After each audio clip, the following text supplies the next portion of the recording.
Where does it all go down? Where can I go in this town? Welcome to Koi Cigar Lounge. I'm Chuck, also known as Blue, and you are cigaring with Chuck. Today we have with us Miss Jill Pierce. Hey, how you doing, guys? Jill, tell us about yourself. Well, I'm a multiple generation Tennessee farm girl. I grew up in the county just up north of here in Meigs County, in a little area called 10 Mile. Not far from here. No, not at all. Let's tell them what we're smoking, Jill. Oh, okay. We're smoking a sun-grown from Rocky Patel. Okay. 95 rating, cigar aficionado. It's the Maduro. Maduro, Toro size. And it's a well-balanced stick. It's won some awards in 15 and 16. I like something when we're doing, I like to start out with something either more mild to mid. This would be considered a mid stick. So, and right. Looking forward to enjoying it. Now, where exactly is 10 Mile? We're in Cleveland, Tennessee. We're in Cleveland. So if you go towards Watts Bar Down, North of here, it'd be in the area on this side of the dam before you get over into Ray County, Spring City, that area. So okay. 10 miles there. Yeah, my mom's from that area. Okay. And so... Meigs County. Yeah, Meigs County. That's where I grew up. And then I've been living in McMinn County, which is just north of here, the county attached to Bradley, for the last 27 years. Married a farm boy from McMinn County, and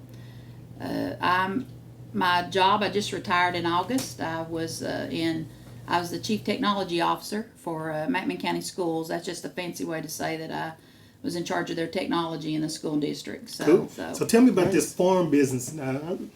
I love animals. I grew up on a dairy and actually tobacco farm and beef operation. That's what my family did. And then my family sold out. My dad just still does beef. And then I married a beef and hog farmer. So I've kind of done the whole realm of farming. My husband passed away from cancer 7 years ago. I appreciate that. And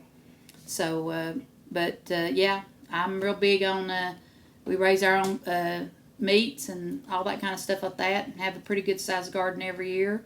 So even as much as I work in the city and do a lot of things in technology, it's good to be home and have some of those country things that you do in life there.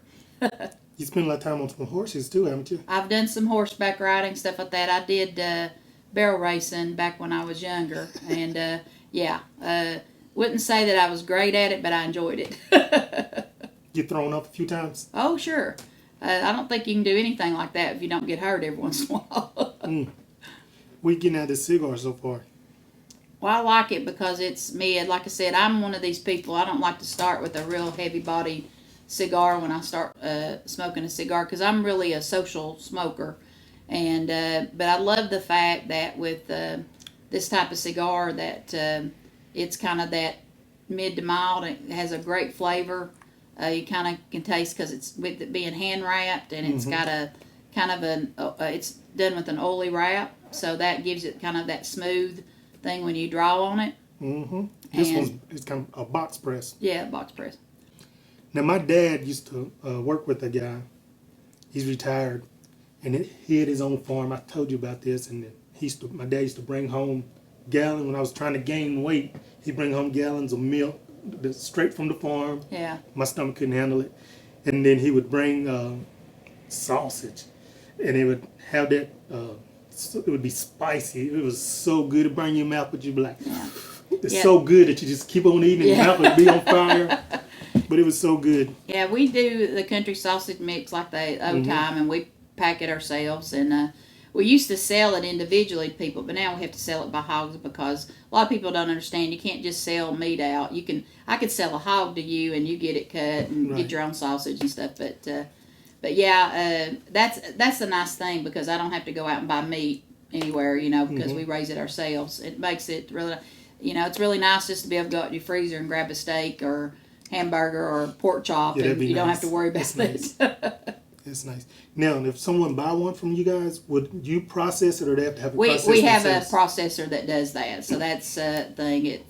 My brother-in-law runs the farm now that I live on, and he was partners with my husband, and so he takes care of that, and people come down there and they'll buy a hog or they'll buy a calf. And we do a lot of stuff with kids with 4-H and FFA around here. So there's a lot of pig shows and stuff like that. So we sell a lot to help kids out and stuff like that. My brother-in-law is really involved in that, and he does a real good job with the kids. And I think it's very important that we support our youth around here and give them opportunities, even city kids, opportunities to see what farm life's about. I'm part of an organization called the 100 Black Men of Bradley County, and we took some kids to the Amish, their farms, and see the stuff that they did there, and it blew them away, and they really loved it. Yeah. So I know what you're talking about, that type of thing. That's something we may have to partner up on. Yeah, actually, a lot of the schools do a farm day. Now, they haven't been able to do it the last couple of years, obviously, because of COVID, but they usually take 3rd and 4th graders to farms, like Mayfield's farm and stuff in McMinn County. Of course, Mayfield's is known because of their ice cream and their milk, but they have their own operation farm, and you can take them there, and other farmers will bring livestock like pigs and things like that, because a lot of kids, they don't get to see these live animals and understand that, how important it is where your food comes from. So, but I've done that years through the FFA and 4-H, and other organizations probably very similar to yours help support those things to kind of give those kids opportunities. Yeah, that's great, especially when most of them just think that the food come from Kroger's, Walmart, Publix. Yeah, very important for kids, and it's just like when a lot of people don't understand what goes into getting one of these. There's a lot of growth and things like that. Just understanding how tobacco is grown. I mean, for years in this area, there were lots of tobacco farms where they sent tobacco leaves and things like that, and for cigarettes, cigars, those kind of things like that. A lot of people don't even understand that process. Yeah, they say around 200, 300 hands touch these cigars before it get to us. Mm-hmm. So it's very interesting when you think about those kind of things, because it's good to know where things come from and understand it is, because then you have a healthy respect for what goes into that thing you're enjoying, right. Whether it's a steak or a good cigar. Exactly. And what got you into smoking cigars? Actually, really by accident. I grew up, my dad smoked cigars a little bit growing up, and really wasn't interested in any type of tobacco. And then about 6 years ago, a couple of good friends of mine, we were at an event and all that stuff like that, and they had it was both men and women, and there was a couple that said come on out, and they'd taken me to a cigar bar, and so I decided to try one, and I really enjoyed the experience. I enjoyed the whole social of it and all that, so I started doing that. And I really don't smoke by myself a lot, but I really do the social part of it, and I really enjoy it. It's a great way, and the thing I love about this particular type of thing is that it's very diverse in the people that you meet that smoke cigars, and I think that's important, that you get to meet all people from all types of walks of life and understand where they come from and stuff like that. So it's been really good for me. I started coming down here about 3-4 months ago to the cigar lounge down here, Telcoy Cigar Lounge, and have really enjoyed it. And I come a couple of times a week, and have really learned a lot. I didn't know I know how cigars are made, but I didn't know a lot about the difference in the taste and the full body and all that stuff. And the great thing is I've learned a lot from you guys as the owners of that, and then also from just the members here that know a lot more than I do. So where I was and where I am now in cigar smoking is worlds difference, because I've learned a lot. Yeah, that information goes both ways. We get a lot of information from the guys that come in here that's been smoking way longer than we have, and they educate us on it. And that's something that we pass on to the other younger smokers that come in. Yeah, that's pretty nice. They kind of took you under their wing. I mean, you're one of the guys. Well, in a way, I guess that is. It's funny because they're unfortunately there's not a lot of women. I think there's a lot more women that smoke cigars than what people realize. It's just that finding us is a little bit few and far between. So one of the things that happens is that. But I've met a couple other women that have come down here and all that kind of stuff like that. And the guys have been very respectful and all that kind of stuff. And that's important. I mean, the good thing is I've really got to meet some great people. And to me, that's really the whole thing about this, is that that camaraderie and getting to meet people, different walks of life, and all that kind of stuff like that. Mhm. I've been blessed. I've had some heartache in my life that I wouldn't put on anybody, but I've been very blessed that I've had opportunities. And those opportunities have been because, you try to be good to people and, and work hard and, just the general things that most of us strive to do. So I don't mean to get a little soapboxy, but I just think that's important to be good to people. It If is you're good important. to people be good to you. And so, and I was raised by some strong Southern women that always said that. And so I feel like that, that's kind of how I live my life. And it's benefited me as I've gotten older and all those kind of things like that. But, we all go through strife. Yeah. And, and I've worked hard to try to be able to do other things now that I'm retired. And so that's the thing I'm looking forward to the most. Well, have you often been the only woman in the room? Well, because in the field or whatever. In IT to begin with, I was, but once I got in, when I started out, I was in corporate America, and yes, I was at that time. I was one of the few women. When I got into education, it has a lot of women in it, but not in the IT area. Mm. But I was around women that I supported as far as that they were our end users. The people that we tried to help. Yeah. So I did with that, but I've worked in a male-dominated industry pretty much, and the thing about it is, I look at it a little bit different. I think if you work hard and, again, good to people and they're good to you, and I just try to take it easy as far as that. I know sometimes I'm down here and I might be the only woman that's smoking at that point, but the good thing for me is that it's, I don't feel, I've felt welcome since day one, and I think that's what's important, is how you feel welcome when you're in that situation. This cigar is really good. I like it. It is. It surprised me. And I've been talking so much, I let mine go out, so I'm going to do this real quick. Every time we do this, the person that's doing it, that I interview, theirs go out because they're talking, and I get to sit over here and smoke. Well, that sounds like a good deal most times. Yeah, me too. I get to smoke. Yeah. Old show killer over there Oh. get the smoke also. Show killer. I have to write a new theme song.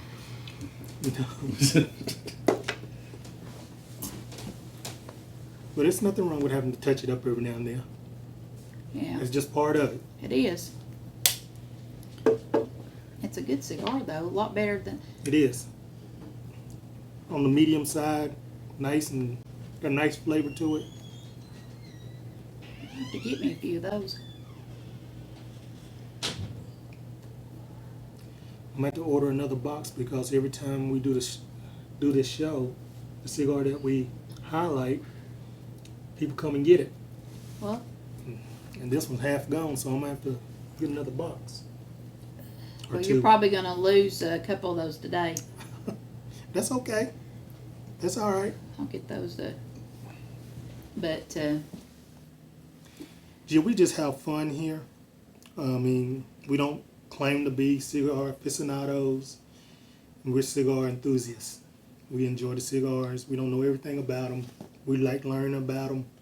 And we love talking to different people, getting to know different people like yourself.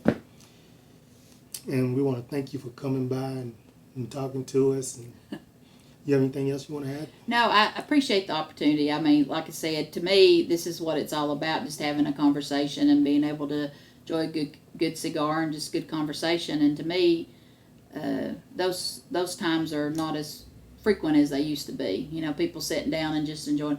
So that's one of the reasons I love coming down here, because I can sit back and, no, I don't have to worry about anybody coming at me for work or anything like that, and just have a good conversation with somebody. I'm a big sports fan. You can talk about sports, or you talk about, one night we got to talk about cooking things. Yeah. And so, I mean, you just never know where the conversation is, but having those type of moments are important. And I think sometimes we get too busy, we don't do them. So I appreciate the fact that I have some place to come that I can have those type of conversations and just enjoy a good cigar and good conversation. And we definitely appreciate you. Before I let you go, Okay.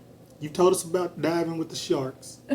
Is there anything else that we don't know about you that most people don't know about you that's it's kind of exciting? Or Probably one of the things is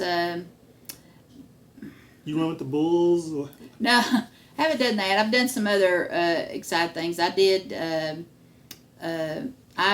Back when I was in my 20s, I drove a limo and did that. So I've got some exciting stories of that. A good friend of mine who's a farmer decided he was going to open a limo business off his farm and bought a couple of limos. And so he needed a couple of women drivers. So I got my Top hat. yeah, got the endorsement, and I drove limos for him on the weekends. I worked my job during the week, and the weekend, my husband and I used to laugh about it because I never know who I was driving or anything like that. But it's true that the driver always has stories. So I got to meet some fairly famous people and that, and the other part was that I enjoyed just some different things that you wouldn't experience normally. Somebody asked me would I do it again. I said not now, but back when I was younger, Yeah. I had a lot more aspirations. And everybody says it's and it can be good money, but it was more about just having. I'm very big on that. I want the experiences. I like to have those experiences. It's not always been about money. Don't get me wrong. I like making it, but I think that's important too. So I've tried to live my life to try those different experiences. And some I don't like, and some I do. But that's probably something that a lot of people are surprised that I did that before with me having such a career in education. Jill, it's about experiences, and you got them. And we want to thank you for sharing with us today. Hey, you've been Cigar with Chuck.